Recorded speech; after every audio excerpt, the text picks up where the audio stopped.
예, 지난주에 이어서 이제 계속 얘기를 해보겠습니다. 우리가 이제 딥러닝, 머신러닝 이런 인공지능들이 실제로 어떻게 좀 돌아가는지 이제 개념적인 얘기 그만하고 좀 실체를 보여드릴 때가 됐는데요.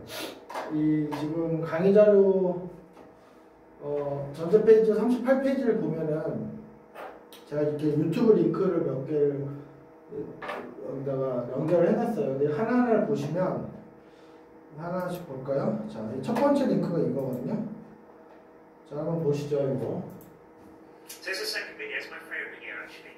So this is the game of Breakout, and there's more gradations here of the agent getting better, the system getting better. So this is after 100 games. So just 100 games, you can see. 지금 여기 나온 사람이 이제 딥마인드라는 회사 CEO죠. 알파고 만든 회사를 이용하는데 딥러닝을 이용해서 벽돌 깨기 게임을 지금 하는 과정을 보여주는 거예요.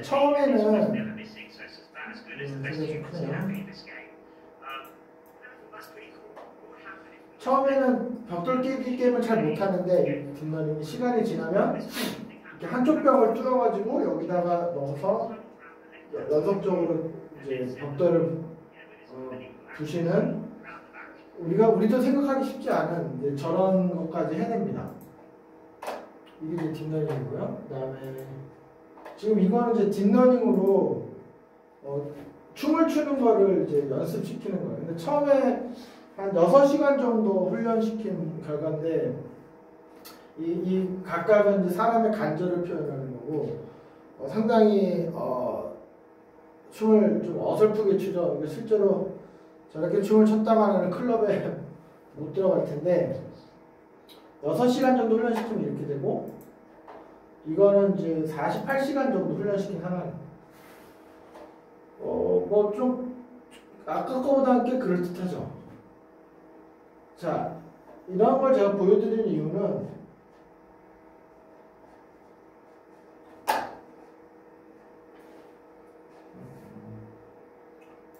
딥러닝이 처음부터 능력을 발휘하는 건 아니고 이제 처음에는 상당히 형편없는 성능을 보여주는데 이제 계속 우리가 훈련을 하다 보면 이제 이런 식으로 점점 능력을 갖추게 된다는 것이죠. 이 예제가 인공지능이 어떤 식으로 똑똑해지는지 설명하기에 가장 좋은 것 같아서 제가 이 예제를 많이 씁니다. 이걸 한번 볼까요?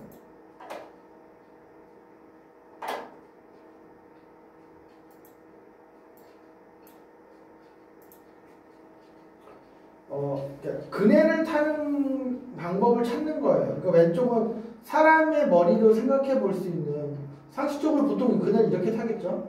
이거고 이 빨간색은 컴퓨터가 생각한 그네를 타는 방법입니다.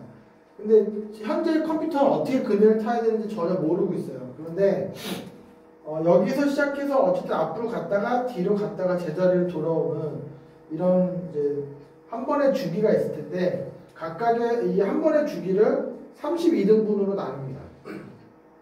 이렇게 32조각을 만들어요. 그런 다음에 각각의 부분에서 숫자 1과 0을 랜덤하게 불규칙하게 대입을 시킵니다. 그래서 1010이라는 뜻은 계속 앉았다 일어났다 앉았다 일어났다 하겠다는 뜻이고 1이 쭉 가다 0이 쭉 간다는 얘기는 계속 서 있다가 계속 앉아있겠다는 뜻이죠. 이렇게 64명의 그네 타는 사람을 만든 다음에 1010을 임의로 주는 거예요. 임의로. 그런 다음에 그네를 타보라고 시키면 그네를 상당히 이상하게 타죠.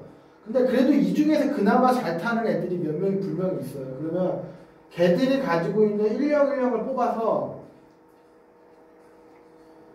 그 1010을 섞어서 다음 세대 1010을 만듭니다. 그러니까 마치 우리가 아버지와 어머니가 결혼해서 그 유전자를 반반씩 닮아서 다음 세대 아기가 되듯이 이런 과정을 계속 겪습니다. 지금 제너레이션 5, 6, 7, 8, 9, 10 이런 식이죠. 그래서 한 8세대 정도가 되면 제법 좀 타는 것 같은 애들이 나오죠. 이런 과정을 계속 겪는 겁니다.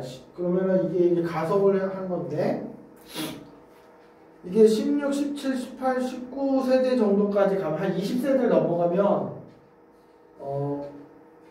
꽤 잘 타는 사람이 나와요. 여기 잘 탄다의 의미는 거의 90도 각도까지 올라갈 수 있는, 높이까지 올라가는 우리가 잘 탄다고 하면 꽤 높이 올라가는 경우가 나오죠. 자, 이 파란색은 우리의 머리에서 우리의 상식, 뭐 운동 역학적인 어떤 이해하에 이렇게 타는 게 좋겠다고 싶은 거고, 이 빨간색은 아까와 같은 과정을 겪어서 찾아낸 가장 최선의 그네 타는 법이에요. 물론 현실 세계에서 그네를 실제로 이렇게 타면 무릎에 남아나진 않고 뭐 다치겠지만, 그런 걸 고려하지 않는다면 우리 머리에서 나오는 방법보다 컴퓨터가 아까와 같은 과정을 통해서 도출해낸 그네 타는 법이 훨씬 높이까지 올라가죠. 자, 이거의 시사점은 뭐냐면, 인공지능이라는 게 보통의 기대만큼 어떤 논리적인 과정을 거쳐서 결과를 뽑아내는 게 아니라는 걸 보여주고 싶은 거예요, 제가. 다소 좀 주먹구구 같기도 하고, 많은 시도 끝에 좀 잘하는 걸 몇 개 뽑아서 그걸 섞고 또 시도를 하고, 이렇게 하다 보니까 그네를 잘 타는 거잖아요. 그게 바로 인공지능입니다. 제가 이제 딸을 이제 키우고 있는데, 딸이 아주 어렸을 때는 놀이터에 같이 가보면 제가 더 그네를 잘 탔어요. 불명의 딸보다. 근데 저는 이제 이것저것 생각하면서 그네를 타는 거죠. 뭐 중력 가속도가 어떻고, 지금이 높이가 저점이니까 반동을 뭐 앞으로 줘야 되고, 이런저런 생각을 하면서 타는 거예요. 그런 식으로 타면 어느 정도까지는 타지는데 거기서 절대로 그네가 늘지 않아요. 근데 제 딸은 뭐 이렇게도 해보고 저렇게도 해보고, 뭐 언니들 하는 거 따라서 배워서 뭐 시도도 해보고, 뭐 희한하게 타다가 떨어져 보기도 하고, 그렇게 하더니만 어렸을 적부터는 저보다 더 잘 탑니다. 거의 이제 한 바퀴가 도는 게 가능할 정도의 높이까지도 올라가는데, 그런 것들이 인공지능이에요. 그러니까 절대로 수학 문제를 풀듯이 어떤 논리적인 과정을 거쳐서 답을 뽑아내는 그런 과정은 아니라는 거예요. 우리가 그래서 사실 인공지능이라는 이름 때문에 많은 오해가 벌어지는데, 인공감성이라는 표현이 더 정확할 수도 있겠다고 생각을 합니다. 이걸 한번 볼까요? 이 그림을 보시면 사람이 보이죠, 사람이.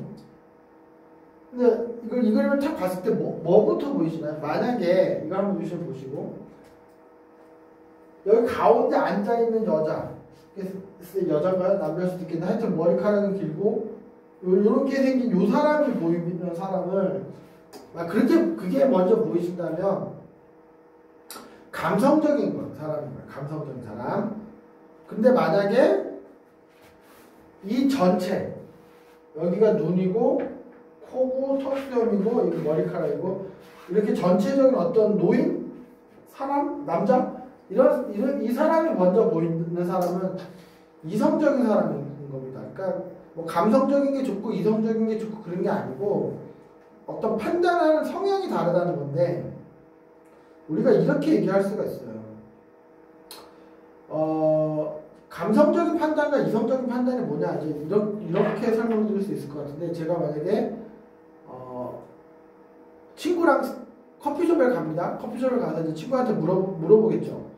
뭐 커피를 마시고 싶으냐, 녹차를 마시고 싶으냐 물어봤는데, 친구가 나는 커피를 마시고 싶다라고 대답을 한 거예요. 그럼 제가 궁금하겠죠.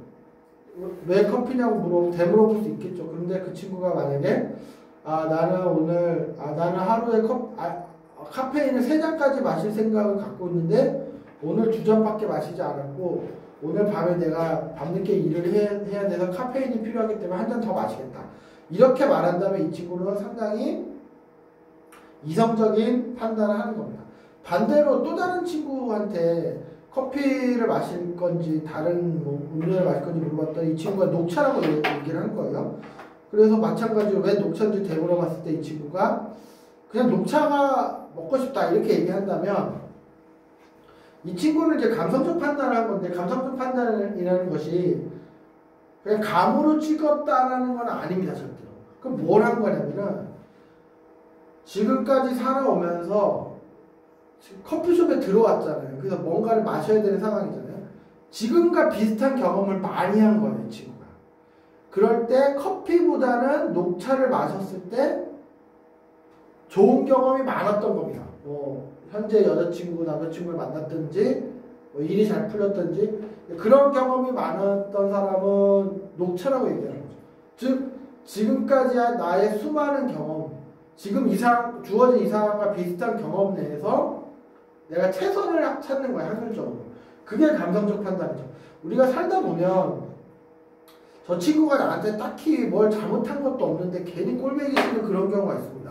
그럼 뭐냐면은 지금까지 살아오면서 저 친구랑 비슷한 성향의 사람하고 엮여서 안 좋은 경우가 많았던 거예요. 그 당사자는 좀 억울한 일이지만 반대로 저 친구는 나한테 딱히 뭘 잘해준 적도 없는데 괜히 뭐 관심이 가고 도와주고 싶고 이런 사람이 있다면 마찬가지로 그런 성향의 사람한테 내가 도움을 받았거나 좋은 일이 많았던 거죠. 감성적 판단이죠. 감성적 판단. 근데 우리가 보통 보면 인간이 자기 입으로 내가 감성적 판단, 그러니까 내가 의사결정을 10번 했다고 주장하면 어떤 일이 벌어지고 이런 식의 일이 벌어지는 거예요. 그 중에 5번은 자기 힘으로 감성적 판단을 했다고 얘기를 해요. 그러니까 경험을 기반으로 확률적으로 최선을 도출했던 얘기죠. 나머지 5번은 이성적 판단을 했다고 주장을 합니다. 이제 그러면 5번은 이성적 판단이고 5번은 감성적 판단이죠. 근데 보통 어떤 일이 벌어지냐면 자기 입으로 이성적 판단이라고 말한 것들의 사실 상당 부분은 사실은 감성적 판단이에요. 그러니까 실제로는 감성적 판단을 해놓고 자기가 이성적으로 실컷 설명하고 있는 거예요. 이런 영역에 있는 애들 때문에 우리가 오해를 많이 합니다.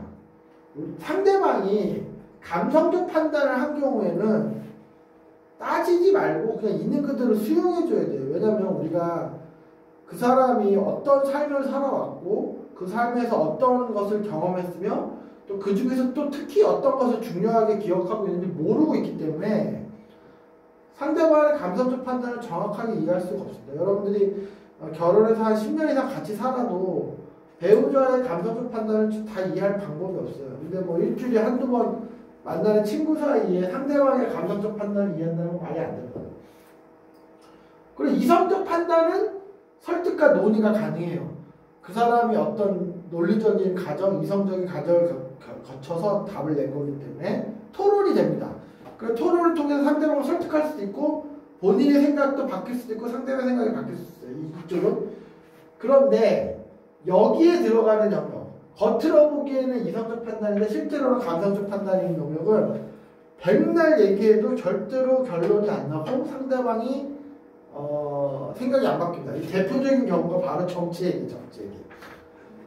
사실 사람들이 정치적 전해에 대해서 지극히 이성적으로 자신의 입장을 설명하지만 실제로는 감성적 판단을 하고 있는 거예요. 자기가 살아오면서 그런 정치적 성향을 가질 만한 경험을 했던 거고 그런 기억을 갖고 있는 거예요. 자, 인간이 감성적 판단을 하면 우리가 설득하거나 뭐 논의하는 게 안 되고 그냥 그 사람의 어떤 경험, 기억을 존중해야 된다고 지금 말하고 있잖아요. 인공지능이라고 불리는 놈이 과거에는 우리의 이성적 판단을 흉내냈었어요. 한 20년 전에는. 특히 그 전문가 시스템이 주류를 이루던 그런 시절에는 인간의 이성적 판단을 흉내냈는데 특히 최근 머신러닝이 주가 되는 이런 인공지능 시대에는 인간의 이성적 판단이 아니라 인간의 감성적 판단을 흉내내고 있어요. 머신러닝이 하는 일이 정확하게 인간의 감성적 판단이에요. 뭐냐면 많은 경험과 사례들 중에 최선을 찾는 과정이잖아요. 그러니 무슨 일이 벌어지냐면 인간의 감성적 판단을 인공지능이라고 불리는 놈이 흉내내고 있기 때문에 우리가 인간의 감성적 판단을 이해하기가 거의 불가능한 것처럼 인공지능의 감성적 판단도 사실은 이해가 안 되는 거예요. 이게 참 상당히 난다우시 들으실 텐데 그래서 우리가 인공지능이 특히 머신러닝을 이용해서 어떤 결과를 냈을 때 그걸 이성적으로 이해해야 된다. 또는 내가 납득하지 못하니까 받아들이지 못하겠다. 이렇게 생각하는 순간 인공지능, 특히 머신러닝을 제대로 쓸 수 없는 상황이 됩니다. 그런 일들이 실제로 많이 벌어지고 있어요. 그럼 여기서 잠깐 짚고 넘어가 될 때, 아니 인간이 감성적 판단을 할 수 있는데 뭐하러 굳이 인공지능이 인간의 감성적 판단을 흉내내야 되냐, 이런 반문을 하실 수가 있는데, 그 이유는 이렇게 설명드릴 수가 있어요. 앞에서도 얘기했지만 인간은 모든 정보를 다 기억하지 못하죠. 선택적으로 기억하죠. 선택적으로. 자기가 중요하다고 생각한 것만 기억을 해요. 근데 그 기억조차도 시간이 지나면 왜곡되고 변형돼요. 우리가 친구 둘이 9박 10일 동안 배낭여행 이런 거 같이 갔다 오면 9박 10일 동안 안 떨어지고 둘이 계속 같이 다녔으니까 똑같은 걸 봤잖아요. 그러면 똑같은 기억을 해야 될 것 같은데 그 여행에 대해서 물어보면 전혀 다른 얘기를 합니다. 자기가 관심을 갖고 기억한 내용이 다르고 또 그 기억이 또 한 번씩은 왜곡되고 변형되기 때문에 그런 기억을 기반으로 감성적 판단을 하기 때문에 인간의 감성적 판단은 효과적인 부분도 있지만 오류와 편견이 있을 수 있다는 거예요. 그런데 인공지능의 감성적 판단은 모든 정보를 왜곡하지 않고 빠뜨리지 않고 다 가지고 있는 상태에서 인간의 감성적 판단을 흉내내기 때문에 인간보다 더 정확할 수도 있다. 네, 그런 의미예요. 자, 특히 머신러닝의 한 분야인 딥러닝의 경우에는 인간의 이 뇌구조 안에 있는 이 시냅스 연결 구조를 흉내낸 거기 때문에 이건 더더구나 인간이 이성적으로 힘듭니다. 이 일련의 과정을. 그래서 인공지능, 특히 머신러닝, 딥러닝으로 가면 그 정도가 더 심해지는데 걔들이 어떤 결과를 냈을 때 왜 그런 결과를 내는지 우리가 이성적으로 막 설명하고 해석하려고 들면 인공지능 본연의 어떤 장점을 우리가 훼손하는 걸 수 있다는 거예요. 이 예는 이제 그리스 신화에 보면 프로크루테스가 지나가는 사람을 붙잡아 놓고 2m 길이의 침대 눕힌 다음에 침대보다 짧으면 발목을 늘어뜨려서 그러면 결국 죽겠죠. 혹시 또 2m 침대보다 키가 큰 사람이 있으면 발목을 잘라서 그래도 죽겠죠. 그래서 결국 다 죽인다는 그런 얘기인데 우리가 이제 인공지능의 이 인간의 감성적 판단을 흉내내고 있는데 그걸 우리가 어떤 이성적 판단의 잣대로 해석하려고 들면 이런 식의 일이 벌어질 수 있다는 겁니다. 자, 그럼 다음 챕터 넘어갈게요. 우리가 이제 계속 빅데이터 얘기를 하고 있는데 빅데이터를 우리가 어떻게 활용할 수 있는지를 한번 살펴봅시다. 빅데이터를 스포츠 분야의 빅데이터겠죠. 지금 계속 얘기하고 있는 거는 우리가 이제 빅데이터를 활용한다고 하면 보통 이런 과정을 거치게 돼 있어요. 어딘가에서부터 빅데이터를 가져올 테고 이 빅데이터를 수집해서 어딘가에 저장을 하겠죠. 근데 이걸 빅데이터를 가져오는 곳을 우리가 소스라고 해요. SOURC 이렇게 소스라고 그러죠. 그래서 빅데이터를 가져오는 소스, 빅데이터를 수집하는 방법, 빅데이터를 저장하는 곳. 요 부분에 대해서는 사실 기술적으로 교통정리가 끝났어요. 그러니까 우리가 어떤 기술이 필요한지, 어떤 기술이 최선인지가 어느 정도 지금 정리가, 춘추전국 시대가 끝나고 정리가 된 상황인데 이렇게 확보된 빅데이터를 어떻게 분석하고 활용할지는 이건 영원히 정답이 없습니다. 이거는 이제 그 분야에 대해서 그게 뭐 스포츠 분야이냐, 의료 분야냐, 뭐 금융 분야에 대해서 그 분야에 대해서 고민을 우리가 많이 해야 되고, 그리고 인간의 창의성이 필요한 부분이죠. 빅데이터를 어떻게 분석하고 어떻게 활용하냐는 부분에 있어서는 특히 우리가 이 빅데이터를 분석하고 활용하는 거는 많은 사례를 보면 결국 이 세 가지 중에 하나이더라는 거예요. 가장 낮은 레벨을 시각화하는 거고, 두 번째는 전문가가 판단을 하도록 빅데이터가 도와주는 것, 세 번째 레벨이 머신러닝, 딥러닝, 즉 인공지능을 이용해서 빅데이터를 직접 활용하는 요겁니다. 자, 넘어가면 비유를 들면 이런 거예요. 빅데이터라는 걸 가져와서 시각화하는 것은 보통 빅데이터를 활용한다 그러면은 열에 8명, 9명은 이걸 합니다. 빅데이터를 시각화를 하는 걸 해요. 여러분들 다른 수업에서 아마 뭐 워드 클라우드 이런 거 그리는 거 배웠다면 뭐 자주 나타나는 단어는 한가운데 크게 나타나고 그렇지 않은 단어를 외곽에 작은 글씨로 나타나게 하는 그런 거 있잖아요. 아니면 뭐 빅데이터 가지고 그래프를 그려볼 수도 있고, 지도에 뭐 자주 나타나는 곳은 빨간색, 아닌 곳은 파란색, 이렇게 히트맵 형태로 표시할 수도 있죠.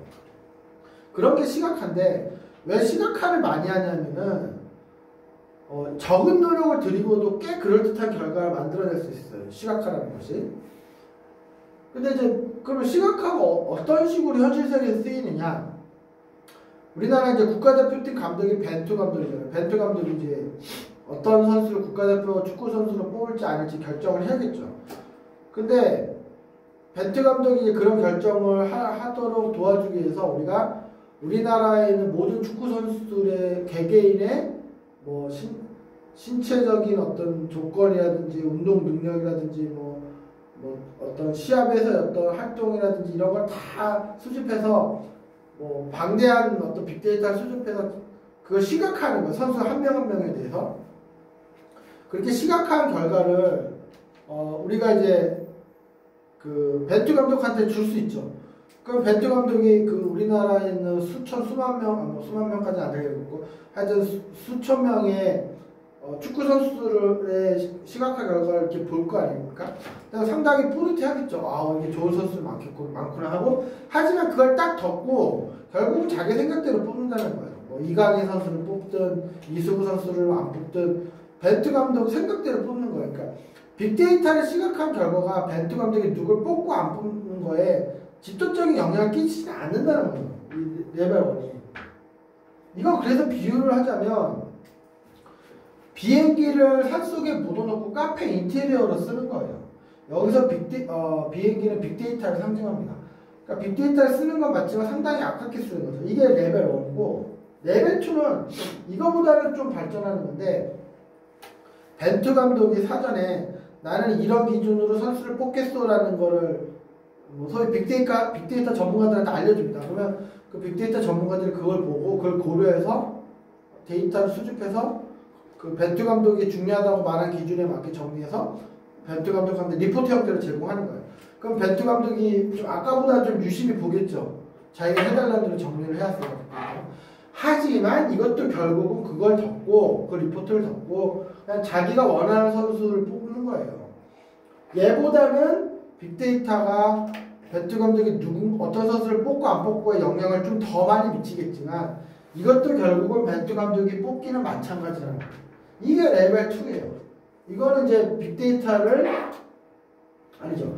비행기를 버스로 쓰는 거예요. 버스로. 비행기에 사람 많이 탈 수 있죠. 근데 많이 태워가지고 여기에서 저쪽까지 우웅 하고 보내고 다 내리고 또 다시 태워서 여기까지 우웅 하고 오는.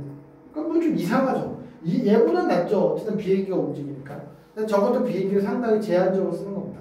레벨 3나 돼야 이제 빅데이터 온전히 정말 제대로 쓰는 건데 이건 뭐냐면 우리나라의 모든 축구 선수들에 대한 방대한 빅데이터를 가져온 다음에 그 빅데이터를 머신러닝, 특히 딥러닝으로 분석해서 우리가 월드컵 뭐 4강에 들려면은 또는 우승을 하려면 어떤 선수가 국가대표일 때 우승 확률이 가장 높은지를 딱 찍어서 알려주는 거예요. 그러면 그 결과를 벤투 감독이 받아들일 거나 아니거나 결정하는. 선수 자체를 인공지능이 뽑겠다라는 거예요. 이 정도가 돼야 레벨 3예요.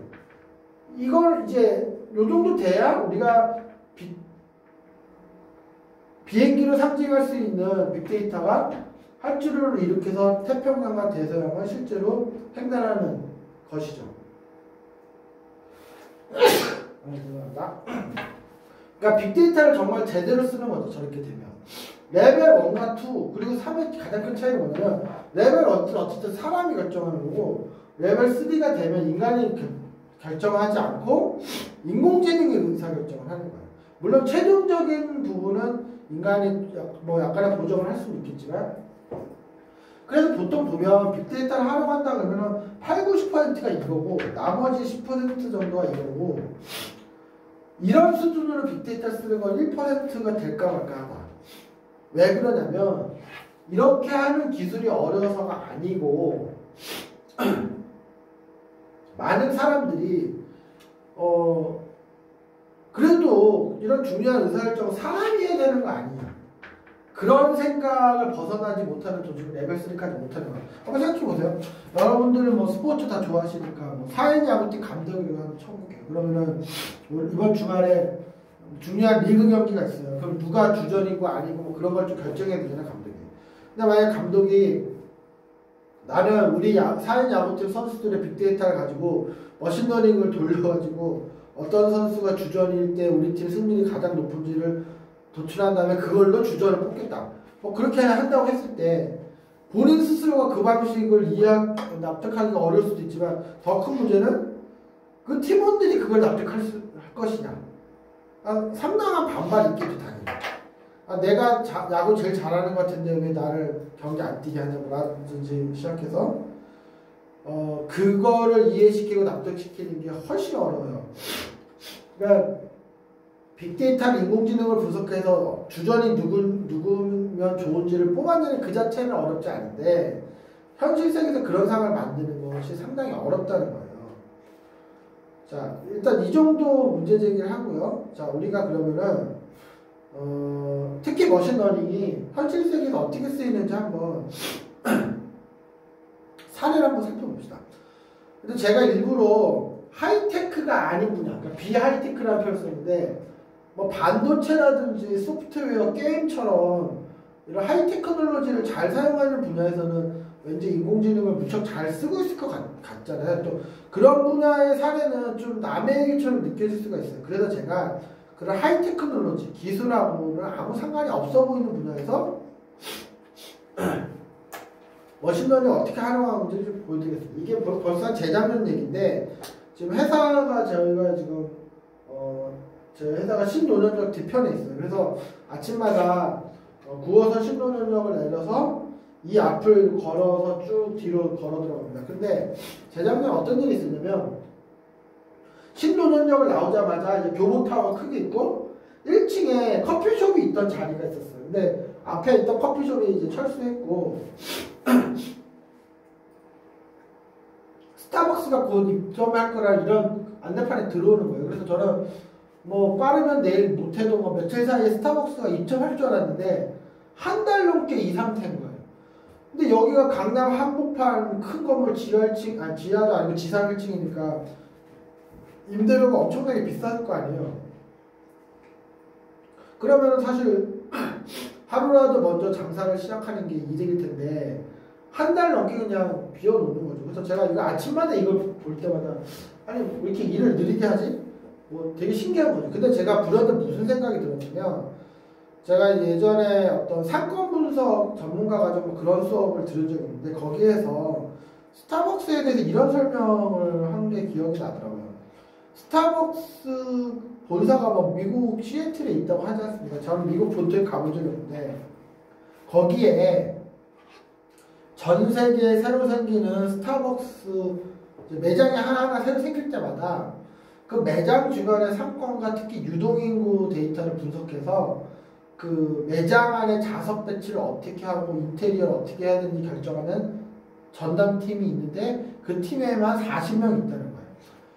한번 기억을 더듬어 보시면 다른 커피 브랜드는 마치 학교 구내식당인 것처럼 막 이렇게 좌석을 하나라도 더 놓는 방향으로 좌석 배치가 되는데 스타벅스마다 좌석 구조가 조금씩 다르다는 거가 생각나지 않으시나요? 어딘가 좀 어떤 스타벅스는 단체석이 많고 어디는 1인석이 많고 어디는 뭐 4명이 앉는 단위로 돼 있고 다 달라요. 좌석의 형태나 구조나 이런 것들이 그게 우연이 아니고 새로 생긴 스타벅스 매장 주변의 유동인구 데이터를 분석해서 최적의 좌석을 계산하는 그런 팀이 있다는 거예요.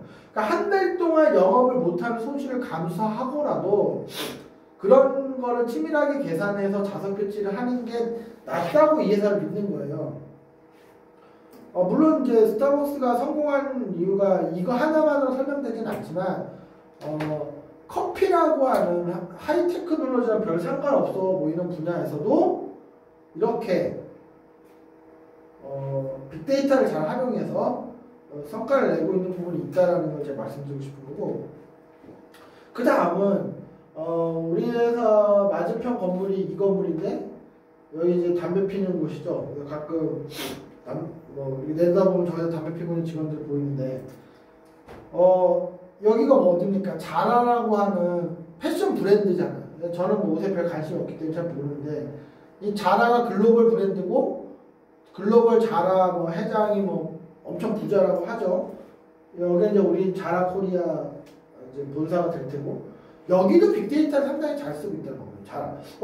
옷을 만드는 회사랑 빅데이터랑 무슨 상관이 있을까 싶은데 어떻게 빅데이터 쓰냐면 이런 식이에요. 뭐 전 세계 뭐 우리나라도 그럴 테고 자라 매장이 많이 있어요. 그러면 자라 매장 안에 CCTV가 있고 자라 매장 밖을 향하고 있는 CCTV도 있어요. 그거는 보통의 옷가게도 다 마찬가지죠. 그럼 그 CCTV가 뭘 하냐면은 매장 안에 들어왔거나 들어오진 않았지만 매장을 지나가고 있는 사람들의 옷차림을 1년 내내 촬영하는 거예요. 옷차림을. 그런 다음에 만약에 특정 시점에서 이유는 모르겠는데 빨간색 반바지를 사람들이 많이 입고 있다고 하면 이 자라라는 회사는 고민하지 않고 빨간색 원단을 대량으로 수급한 다음에 빨간색 반바지를 빨리 만들어서 매장에 뿌리는 거예요.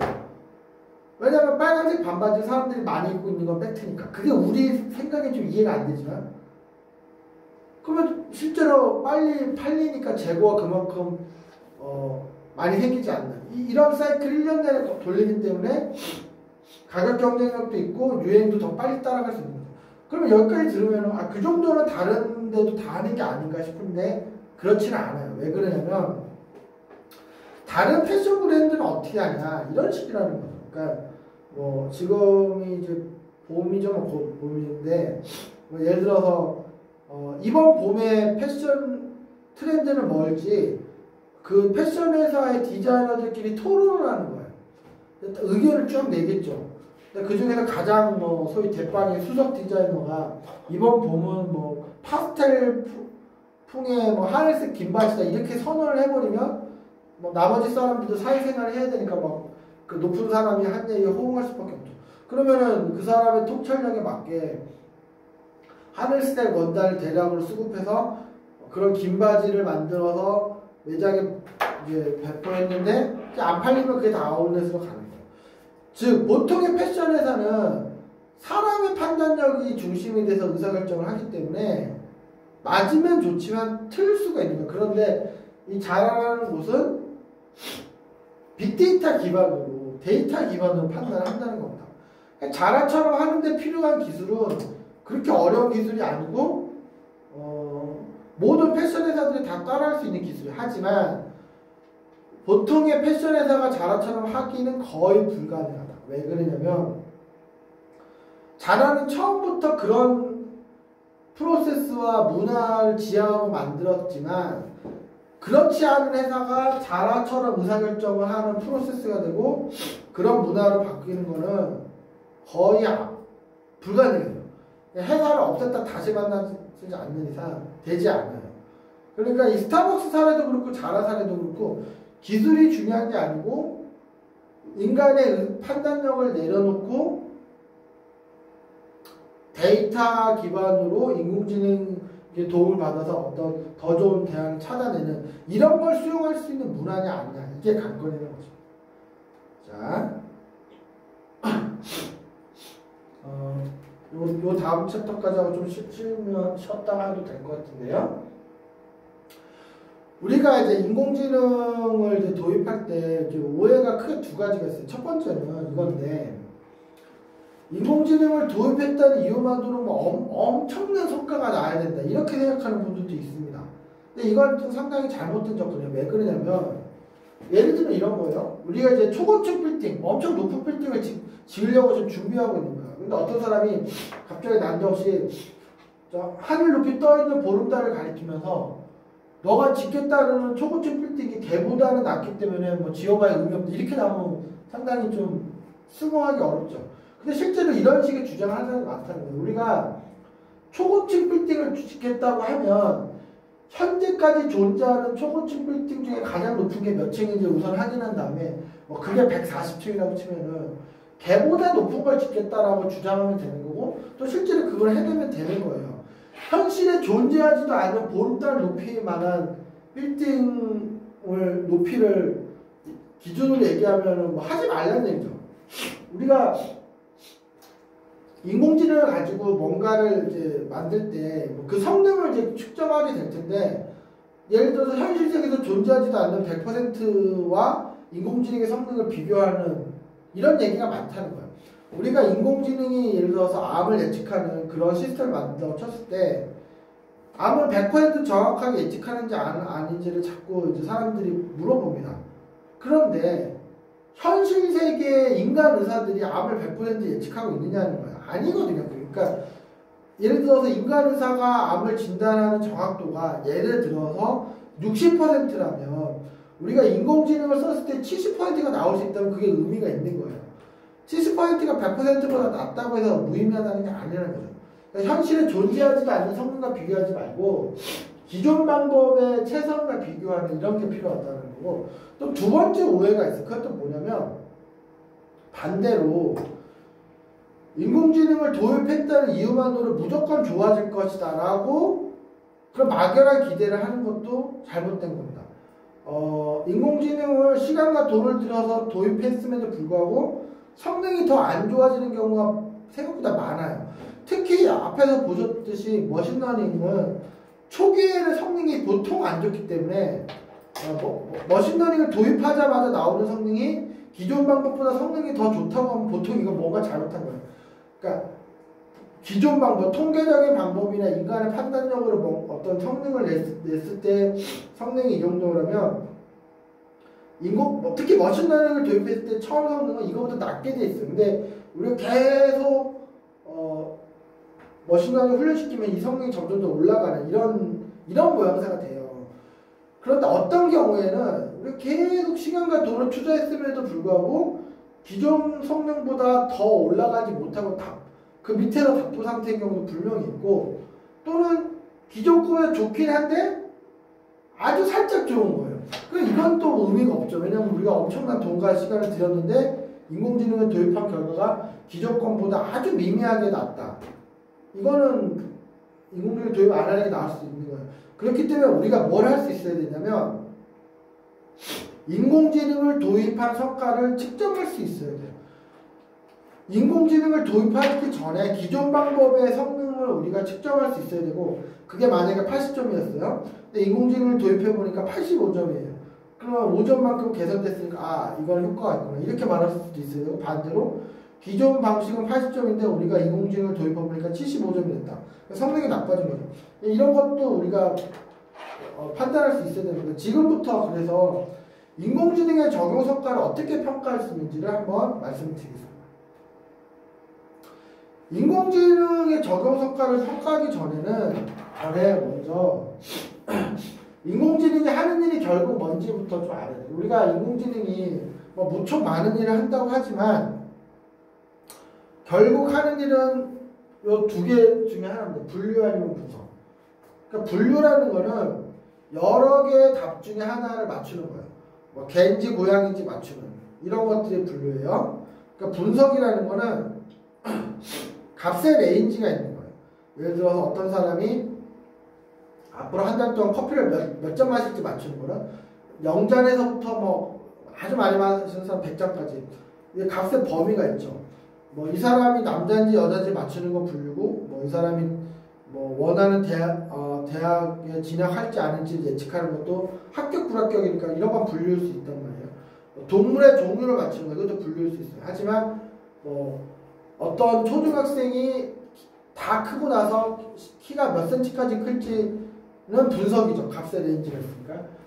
이 두 가지가 다예요. 그러면 이걸 딱 들으면 인공지능이 무척 많은 일을 하고 있는 걸로 들었는데 이게 다라는 게 좀 말이 안 되는 것처럼 느껴질 수 있습니다. 그런데 예를 들자면 자율주행 자동차가 자동차를 자동적으로 운전을 시키잖아요. 그런데 세부적으로 뜯어보면 분류 또는 분석으로 다 설명이 돼요. 예를 들어서 자율주행 자동차가 앞을 향해서 가고 있다가 전방에 물체가 나타나요. 그럼 이 물체를 무시해도 되는지 멈춰야 되는지는 분류죠. 근데 만약 무시하면 안 돼요. 그럼 브레이크를 밟아야 되는지 브레이크를 밟을 정도는 아닌지 이것도 분류죠. 브레이크를 밟는다고 하면 급정거를 해야 되는지 속도를 줄이는 정도로 충분한지는 분석이죠. 속도를 줄이는 정도잖아요. 그럼 무시해도 되는 물체다 치면 이제 계속 앞으로 갈 텐데 우리가 새로 이제 교차로가 나왔거나 곡선주로가 나타난다. 그러면 핸들을 꺾어야 되지 말아야 되는지 부르고 왼쪽으로 꺾어야 되는지 오른쪽으로 꺾어야 되는지 부르고 왼쪽으로 꺾는다고 했을 때 90도만큼 꺾어야 되는지 10도만큼 꺾어야 되는지 이건 또 분석이죠. 가속 페달을 밟아야 되는지 아닌지는 또 분류지만 가속 페달을 밟는다고 했을 때 몇 킬로미터까지 밟아야 되는지 이건 또 분석이에요. 이렇게 무수히 많은 분류와 분석의 결합으로 자율주행 자동차가 되는 거예요. 그러니까 우리가 인공지능이 어떤 엄청난 일을 한다고 해도 그 뜯어보면 분류 분석으로 나눌 수 있기 때문에 이 말은 그 각각의 분류 분석 과정마다 우리가 성능을 측정할 수 있을 거라는 거예요.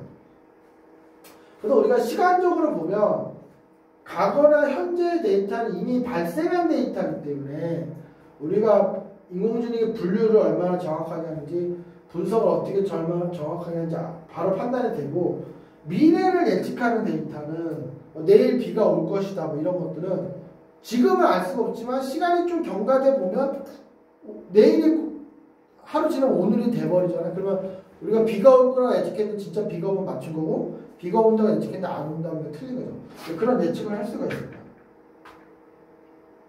자, 이게 이제 이런 식으로 되죠. 우리가 그 분석 문제는 어떻게 성능을 측정하냐면 RMSA, RA 같은 것들을 이용하는데 이 수식을 설명하기 전에 기본 원리는 이런 거예요. 그러니까 우리가 여기에 만약 3명의 사람, 1명, 2명, 3명이 있는데 이 사람들이 앞으로 한 달 동안 커피를 몇 잔 마실지를 예측을 한 거예요. 근데 우리가 40잔, 50잔, 60잔을 예측했는데 실제로는 40잔, 55잔, 30잔 이렇게 마셨다면 우리가 예측한 값이 있고 실제로 마신 값이 있잖아요. 그러면 그 실제 값과 예측 값을 하나하나씩 다 뺍니다. 그렇게 뺀 값을 또 제곱을 해요. 제곱한 걸 다 더한 다음에 거기다 루트를 씌우는 거죠. 이런 식으로 우리가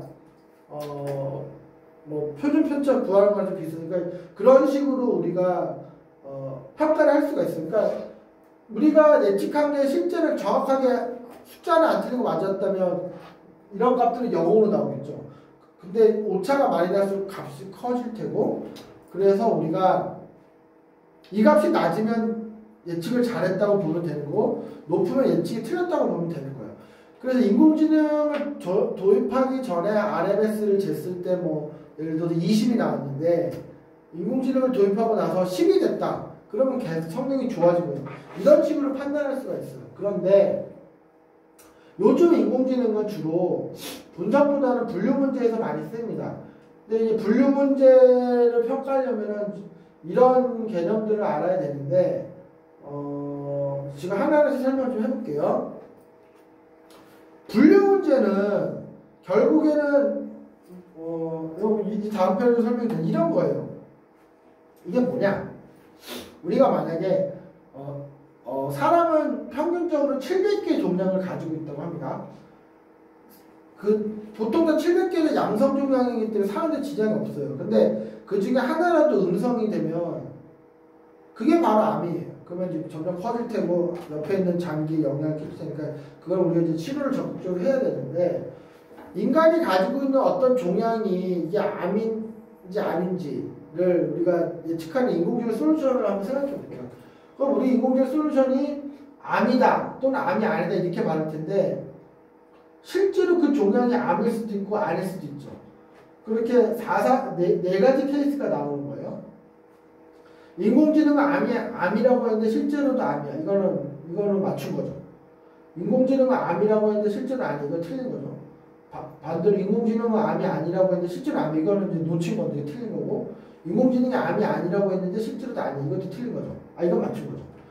그러면은 우리가 흔히 쓰는 평가 지표가 accuracy라는 걸 쓰는데 정확도야 우리나라 말로. accuracy는 어떻게 구하냐면 이 전체 A, B, C, D 분에 이 맞춘 게 A하고 D니까 A, B, C, D 분의 A, D 요게 에큐러시예요. 그래서 전체 케이스에서 맞춘 게 A 아니면 D니까 그렇죠. 두 가지니까 그럼 이 기준으로 평가하면 될 것 같은데 이게 아주 치명적인 문제가 있어요. 왜 그러냐면 이 에큐러시는 만약에 우리가 이 지금 상황을 어느 정도 알고 있으면 의도적으로 에큐러시를 되게 높게 만들 수가 있어요. 그러니까 왜곡시킬 수 있다는 뜻이에요. 자, 이 경우를 한번 보면 우리가 보통 암이 잘 안 걸리는 걸 알고 있죠. 암인 경우는 되게 드물잖아요. 보통은 암이 아니잖아요. 우리가 그런 걸 이미 알고 있기 때문에 암인지 아닌지 예측해주는 인공지능 시스템이 어떻게 하면 제일 이 에큐러시 쉽게 올릴 수 있냐면 이 부분을 깔끔하게 포기하고 주구장창 암이 아니라고 얘기하는 거예요. 모든 케이스에 대해서. 그러면 실제로 암인 케이스는 다 놓치겠지만 만약에 10만 명이 검사하러 오면은 10만 명 다 그냥 당신은 암이 아니요 이렇게 얘기하는 거예요. 그러면은 10만 명 중에 실제로 뭐 99,990명은 암이 아닐 테니까.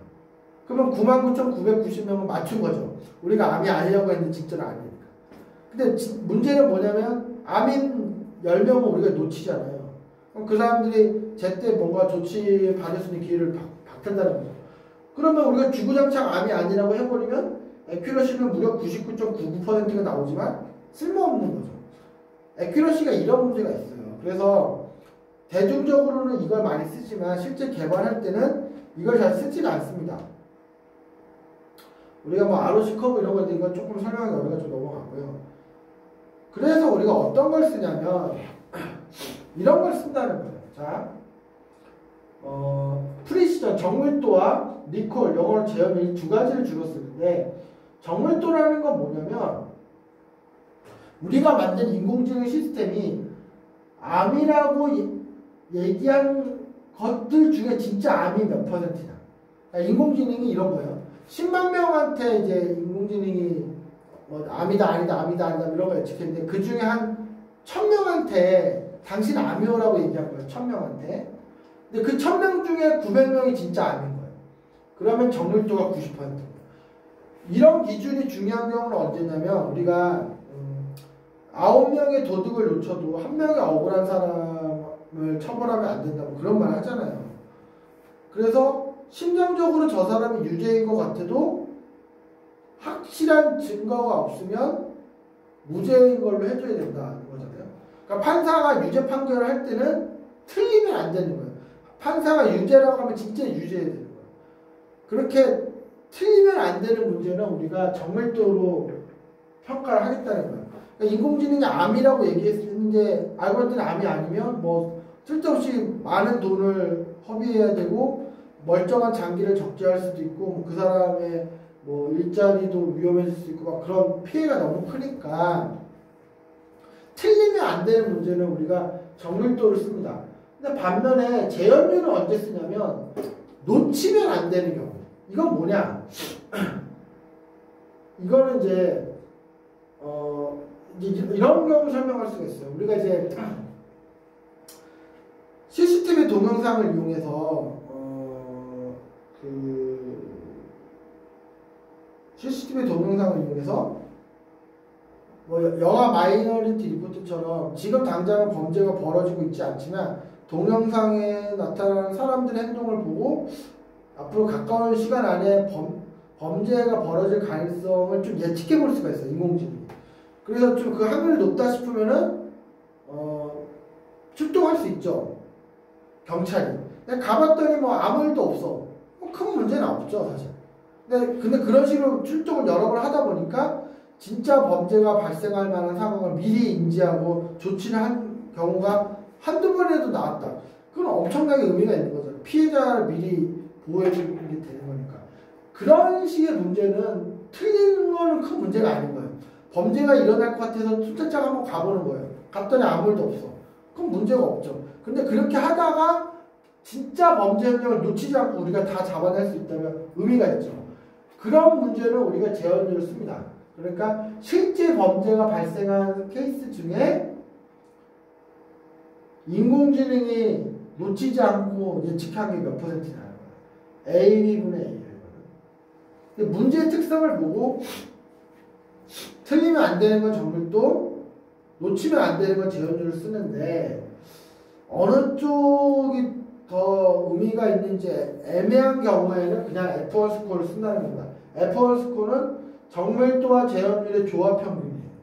그러니까 우리가 평균이라고 하면 산수 평균을 얘기하잖아요. 근데 이거는 그 식에 이렇게 좀 역수를 더해서 또 분자를 이루어서 계산을 하는 이렇게 되는데 이건 이런 거예요. 예를 들어서 우리가 산수 평균을 쓰지 않는 이유는 두 가지 경우를 한번 생각해 볼게요. A라고 하는 인공지능 시스템은 재현율은 20%고 정밀도는 80%예요. 그럼 산술 평균을 하면 50%가 나오죠. 근데 B라고 하는 시스템은 재현율도 50%고 정밀도도 50%예요. 그러면 두 개 다 산술 평균 해보면 그냥 50%가 나와요.